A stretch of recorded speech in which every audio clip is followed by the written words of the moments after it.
Hello everyone. IBPS के through जिनका भी रिक्रूटमेंट क्लरिकल कैडर में बैंक ऑफ बड़ौदा में हुआ है, उन लोगों के लिए एक बहुत बड़ी अपडेट निकल कर आई है।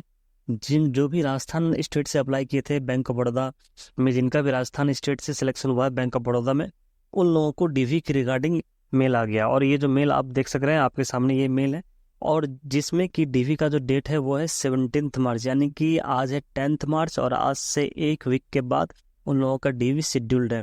ठीक है। और रिपोर्टिंग टाइम आपको 9:30 बजे दिया हुआ है। ये आपके सामने एड्रेस है। अब आप हम इस मेल में देखने वाले हैं कि आखिर आपके लिए क्या क्या इंपॉर्टेंट चीज़ें हैं। ठीक है, क्या आपको करना है, क्या नहीं करना है, डूज एंड डोंट्स। तो सबसे पहले तो ये जो मेल आपको आया है, इसका आपको एक कॉपी प्रिंट आउट कर लेना है, और जिसको कि ड्यूली साइन करना है आपको। ठीक है।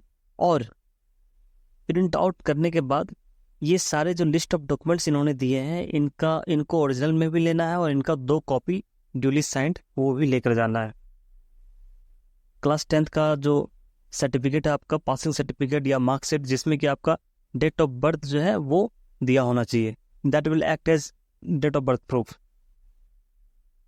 और जो भी मैट्रिक के बाद आपने जितना भी क्वालिफिकेशन आपके पास एजुकेशनल क्वालिफिकेशन है, जैसे कि आपका 12th, आपका डिग्री, आपका पोस्ट ग्रेजुएट, जो भी क्वालिफिकेशन आपके साथ पास है, जो भी आपने आईबीपीएस एप्लीकेशन फॉर्म फिलअप करने वक्त दिया था, वो सारे क्वालिफिकेशन के अगेंस्ट आपको प्रूफ देना पड़ेगा इन ओरिजिनल्स। तो सारे क्वालिफिकेशंस के लिए आपको सर्टिफिकेट, मार्कशीट्स, ठीक है, ओरिजिनल में लेकर के जाना है। अगर ओरिजिनल नहीं है आपके पास तो प्रोविजनल लेकर जाइए, लेकिन अगर कोशिश कीजिए कि ओरिजिनल निकल जाए तो ठीक है। तीसरा जो सबसे इम्पोर्टेंट पॉइंट है वो है कंप्यूटर लिटरेसी सर्टिफिकेट, यानी कि कंप्यूटर लिटरेसी सर्टिफिकेट। जिन लोगों ने अगर कंप्यूटर पढ़ा है कभी भी, चाहे वो एज अ सब्जेक्ट कंप्यूटर पढ़ा हो, या जिन्होंने किसी ने बीटेक कर रखा हो, या कॉलेज में, इंस्टीट्यूट में कभी भी अगर कंप्यूटर पढ़ा हो, तो उसके लिए तो ये सर्टिफिकेट की ज़रूरत नहीं है। लेकिन जिन्होंने through out there educational journey कभी भी कंप्यूटर एज अ सब्जेक्ट नहीं पढ़ा है, तो उन लोगों के पास कंप्यूटर लिटरेसी सर्टिफिकेट होना चाहिए। ठीक है। और वो सर्टिफिकेट में या तो डिप्लोमा आपके पास होना चाहिए, या डिग्री होना चाहिए कंप्यूटर ऑपरेशन में। ठीक है। तो जिन्होंने पढ़ा है कंप्यूटर एज अ सब्जेक्ट, उनके लिए ये लागू नहीं होता।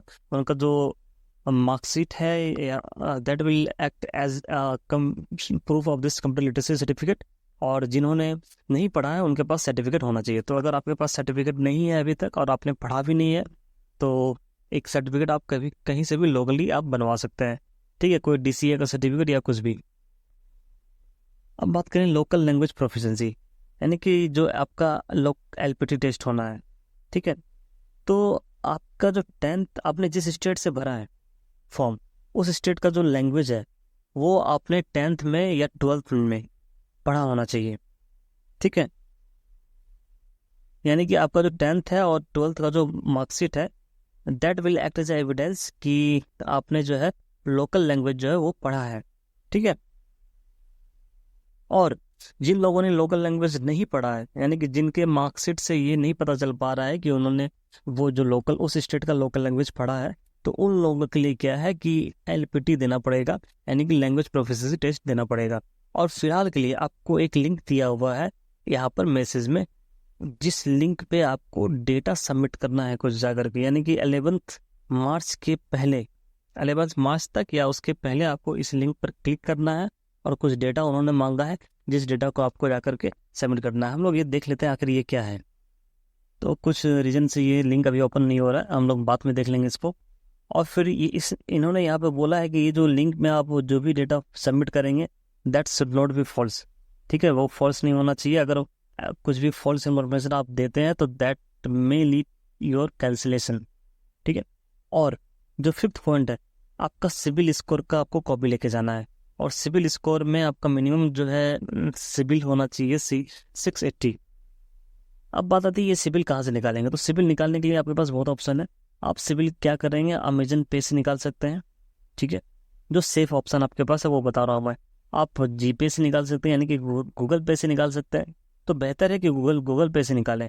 और अगर सिबिल के वेबसाइट से अगर आप जाके सिबिल निकालते हैं, तो उसमें क्या होता है कि आपके सिबिल पे इंक्वायरी पड़ती है वैसे। ठीक है। तो आई विल नॉट सजेस्ट कि आप सिविल के वेबसाइट पे जाकर सिविल निकालें। आई विल सजेस्ट कि आप गूगल पे से या अमेजन पे से जाकर के सिविल निकालें और उसी की कॉपी लेकर के जाएं, ठीक है, दैट विल सफाइस। अब बात करते हैं कास्ट सर्टिफिकेट की। जो भी कास्ट सर्टिफिकेट है वो सेंट्रल लेवल फॉर्मेट में होना चाहिए आपका, चाहे वो SC हो, ST हो, OBC हो, AWS कैटेगरी हो, ठीक है। और डेट का इसमें कहीं मेंशन नहीं है। और जो कास्ट है, वो जो कास्ट मेंशन है आपका रिस्पेक्टिव सर्टिफिकेट में, वो मैच करना चाहिए सेंट्रल गवर्नमेंट के लिस्ट से एग्जैक्टली, ठीक है। हाँ। अब आते हैं पॉइंट नंबर 7 पे। पॉइंट नंबर 7 जो है ये उन लोगों के लिए क्रूशियल है जो कि एक्स सर्विसमैन है या आर्म्ड फोर्सेस में सर्व कर चुके हैं या अभी सर्व कर रहे हैं। तो इसमें ये बताया गया है कि आपको कौन कौन से डॉक्यूमेंट देने होंगे। सबसे पहले हम लोग देखते हैं कि एक्स सर्विसमैन के लिए क्या है। तो एक्स सर्विसमैन कैंडिडेट जो है तो उसे जो है अपनी सर्विस बुक या डिस्चार्ज बुक की कॉपी देनी होगी। इसके साथ साथ उनको जो पेंशन पेमेंट ऑर्डर मिलता है यानी कि PPO उनके पास होता है, और उनके रैंक का डॉक्यूमेंट्री प्रूफ भी देना होगा। तो सरल भाषा में अगर समझे तो आपने अगर आर्मी या किसी आर्म फोर्स से रिटायरमेंट लिया है तो उसका ऑफिशियल प्रूफ आपके पास होना चाहिए। फिर दूसरा पॉइंट है कि उनके लिए जो अभी आर्म फोर्सेस में है, ठीक है, यानी कि अगर कोई कैडेट अभी आर्म फोर्सेस में सर्व कर रहा है लेकिन उसने एक्स सर्विसमैन कैटेगरी के तहत आवेदन किया है, तो उससे अपने कॉम्पिटेंट अथॉरिटी से सर्टिफिकेट लेना होगा। और इस सर्टिफिकेट में यह लिखा होगा कि आपका जो इस स्पेसिफिक पीरियड ऑफ एंगेजमेंट है वो कब पूरा होगा, और आप 20 अगस्त 2026 से पहले अपनी सर्विस पूरी कर लेंगे। अगर आपकी सर्विस इस तारीख से पहले पूरी हो जाती है तभी आपको एक्स सर्विसमैन कैटेगरी का बेनिफिट मिलेगा। अब आते हैं इस तीसरे पॉइंट पर। ये तीसरा पॉइंट उन कैंडिडेट्स के लिए है जो सर्विसमैन के डिपेंडेंट है।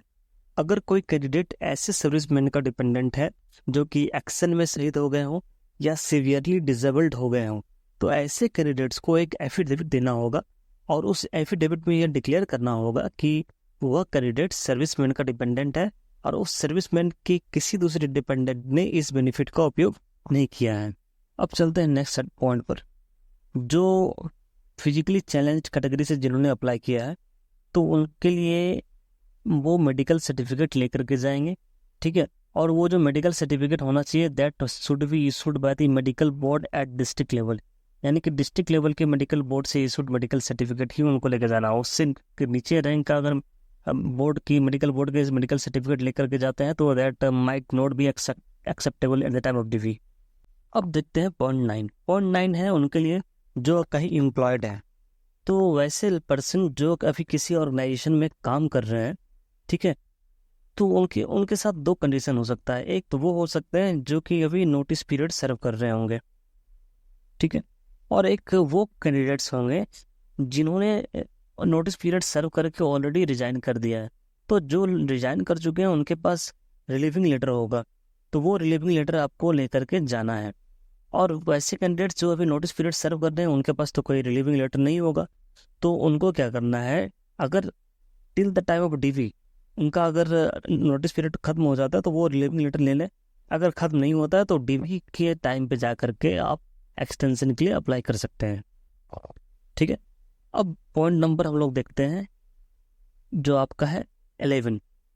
आपके पास जो आपका पैन कार्ड है, आपका आधार कार्ड है, वो आपको उसका कॉपी लेकर के जाना है और ओरिजिनल लेकर जाना है। अब बहुत सारे कैंडिडेट्स ऐसे होंगे जिनके पास या तो हो सकता है पैन कार्ड नहीं हो या हो सकता है आधार कार्ड भी नहीं हो, तो उन कैंडिडेट्स को क्या करना है कि अप्लाई कर देना है पैन कार्ड या आधार कार्ड के लिए, और जो ऑनलाइन जो रिसिप्ट निकलेगा वो रिसिप्ट लेकर के आपको जाना है, और 4 रिसेंट पासपोर्ट साइज फोटोग्राफ लेकर के आपको जाना है। फिर LPT के बारे में हम लोगों ने देख लिया कि LPT उन्हीं लोगों का होगा जिन्होंने स्टेट का local language through out there education qualification कहीं भी नहीं पढ़ा है। अब बात करें अटेंडेंस की, यानी कि आपको जो DV के लिए पहुंचना है वो 17 मार्च को पहुंचना है, और टाइम जो आपको दिया गया है, ये जो समय दिया गया है आपको यहाँ पर 9:30 बजे, तो 9:30 बजे से आपको 9:30 बजे आपको प्रेजेंट हो जाना है DV के लोकेशन पे। यहाँ पर ये दिया हुआ है कि अगर आप फेल करते हैं उस पर्टिकुलर डेट और उस पर्टिकुलर टाइम में जो DV का जो लोकेशन है वहाँ पर पहुँचने में, ठीक है, किसी भी रीजन से, you will result in disqualification from the recruitment process and no representation in this regard shall be entertained। यानी कि आपको एक तो डिस्क्वालीफाई कर दिया जाएगा रिक्रूटमेंट प्रोसेस से, और फर्दर कोई भी रिप्रेजेंटेशन आपका नहीं सुना जाएगा। ठीक है। अब कंडक्ट की बात करें, यानी कि एक बिहेवियर आपका, इसमें कहा गया है कि कैंडिडेट्स को प्रोफेशनल बिहेवियर मेंटेन करना होगा। इसका मतलब यह है कि जब आप डॉक्यूमेंट वेरिफिकेशन के लिए सेंटर पे पहुंचेंगे तो आपको पूरी तरह से डिसिप्लिन और प्रोफेशनलिज्म के साथ बिहेव करना चाहिए। जैसे कि जो भी ऑफिसर्स हैं उनसे रिस्पेक्टफुल्ली बात करना, या शांति से डॉक्यूमेंट दिखाना, और किसी भी तरीके से आर्गुमेंट या अननेसेसरी डिस्कशन से बचना। और यह भी इसमें बताया गया है कि जो भी कैंडिडेट्स हैं उनको highest standards of integrity follow करना चाहिए, यानी कि आप जो भी डॉक्यूमेंट्स दे रहे हैं वो सही और जेन्युइन होना चाहिए। किसी भी तरीके की गलत जानकारी या फेक डॉक्यूमेंट नहीं होना चाहिए। अगर कोई कैंडिडेट मिस रिप्रेजेंटेशन करता है यानी गलत जानकारी देता है तो उस पर कार्रवाई हो सकती है, जैसा कि आप यहाँ पर देख सकते हैं। ठीक है। और अगर कोई भी कैंडिडेट ड्यूटी के दौरान मिसकंडक्ट करता है या अनरूली बिहेवियर करता है, जैसे कि बदतमीजी करना या हंगामा करना, तो उसके खिलाफ स्ट्रिक्ट एक्शन लिया जा सकता है। इसलिए ड्यूटी के समय काल्म और रिस्पेक्टफुल बिहेवियर रखना बहुत ज़रूरी है। और इसमें साफ साफ लिखा हुआ है कि अगर कोई इंसान इम्पर्सनेशन करता है, ठीक है, यानी किसी और का डीवी है और कोई और चला गया या किसी भी तरीके से अनफेयर मीन्स का इस्तेमाल करता है, तो उसे इन सारे केसेस में इमीडिएटली डिस्क्वालीफाई किया जा सकता है। तो आपको जो भी डीवी का प्रोसेस है उसमें आपको एकदम प्रोफेशनल बिहेवियर को मेंटेन करना जरूरी है। और लास्ट में है डिस्क्लेमर। डिस्क्लेमर में बस इतना लिखा हुआ है कि सिर्फ ये डॉक्यूमेंट वेरिफिकेशन का कॉल लेटर आने का मतलब आपका सिलेक्शन का गारंटी नहीं है बैंक में। ठीक है। बैंक में जो आपका अपॉइंटमेंट होगा that will be final only after your DV. ठीक है। अगर आप डीवी में पास हो जाते हैं, डॉक्यूमेंट वेरिफिकेशन में आप सही पाए जाते हैं, तो तभी आपका अपॉइंटमेंट होगा, तब आपका अपॉइंटमेंट लेटर आपको मिलेगा। अब हम लोग चलते हैं सबसे एक और मेन इश्यू पे, जो कि है आपका कैरेक्टर सर्टिफिकेट। कई कैंडिडेट्स का डाउट है कि कैरेक्टर सर्टिफिकेट तो रिकॉर्ड होता है डीवी के टाइम, लेकिन इस मेल में कैरेक्टर सर्टिफिकेट का कहीं भी जिक्र नहीं है। तो मेरा सजेशन ये रहेगा कि कैरेक्टर सर्टिफिकेट आप चाहे तो बनवा सकते हैं। ठीक है। एक तो कैरेक्टर सर्टिफिकेट आपके पास होगा जो कि आपको जो आपने लास्ट अटेंड किया था अपना कॉलेज या यूनिवर्सिटी, ठीक है, वहाँ के एचओडी या प्रिंसिपल से आपको जो कैरेक्टर सर्टिफिकेट मिला होगा वो लेकर चले जाइएगा। और दूसरा कैरेक्टर सर्टिफिकेट जो है किसी बैंक मैनेजर से बनवा लीजिएगा। ठीक है। अब आप लोगों को बोलेंगे कि ये जो कैरेक्टर सर्टिफिकेट का फॉर्मेट है ये कहाँ से मिलेगा। तो इसके लिए आप बैंक ऑफ बड़ौदा के वेबसाइट पर जाएंगे और यहाँ पे आपको दिख रहा होगा कैरेक्टर सर्टिफिकेट डाउनलोड करने का ऑप्शन। तो इस पर आप क्लिक करेंगे तो कैरेक्टर सर्टिफिकेट का फॉर्मेट आपको दिख जाएगा। तो अगर आपको कैरेक्टर सर्टिफिकेट बनवाना है तो इसी फॉर्मेट में बनवा लीजिएगा। तो फिर इस वीडियो को यहीं पे ख़त्म करते हैं। और वीडियो अच्छा लगा तो लाइक कीजिएगा वीडियो को, और चैनल को सब्सक्राइब कीजिए।